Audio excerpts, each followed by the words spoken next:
So I've decided to do another dish, and we're going to do like a mutton curry.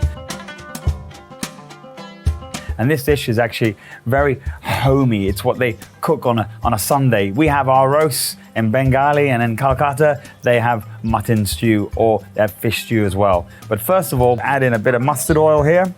Always everything's with a bit of mustard oil because we all love mustard oil. And then we're going to add in some of our spices. So I'm going to put in a little bit of cardamom in there.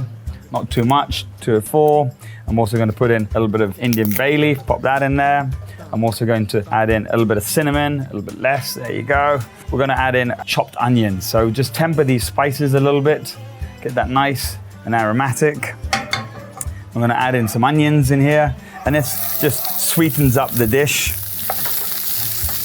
So what we've also done here, just to speed things along, is that we've marinated the lamb, and also then we've cooked it for a few hours as well in similar spices. So again, it's the ginger, garlic, it's the turmeric, it's the chili, it's the coriander. And we're basically repeating the whole process again here, just to mix it all together. And what we would normally use as well is, of course, some of the lamb stock that's left over from it. This dish is also meant to be always quite wet. It's not meant to be a dry dish. So just be careful that you don't reduce it too much. Caramelize these, get these nice and brown. A little bit of ginger garlic paste into here. Just about that much there, a tablespoon. Mix that in as well. Fry that off. Just gonna add a little bit more mustard oil in here.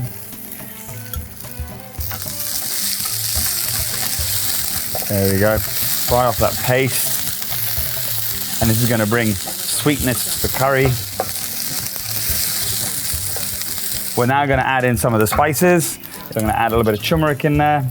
There we go. I'm going to add a little bit of chili. I'm going to add a little bit of hot chili powder. I'm going to add a bit of cumin in there. I'm going to add a little bit of coriander in there as well. There we go. Mix that through. And you can really start to smell the strength of the spices that are here. Then we're going to add in a little bit of curry here. We've got the lamb there. Pop that into it. Give that a mix, and just be very careful that you don't burn the spices. And again, you know, lamb here and goat, it's key, and it's also fantastic and super fresh. In the markets, we've seen such an array of kind of meats and fishes, but one that's very impressive was how fresh the goat. Literally, it's slaughtered, it's hung, and then it's left for us to, you know, eventually take. Some potatoes at the end here. Gonna add a little bit of salt. And then we're just going to finish with a little bit of the green chili in here as well. And we're going to allow this to simmer for about 45 minutes.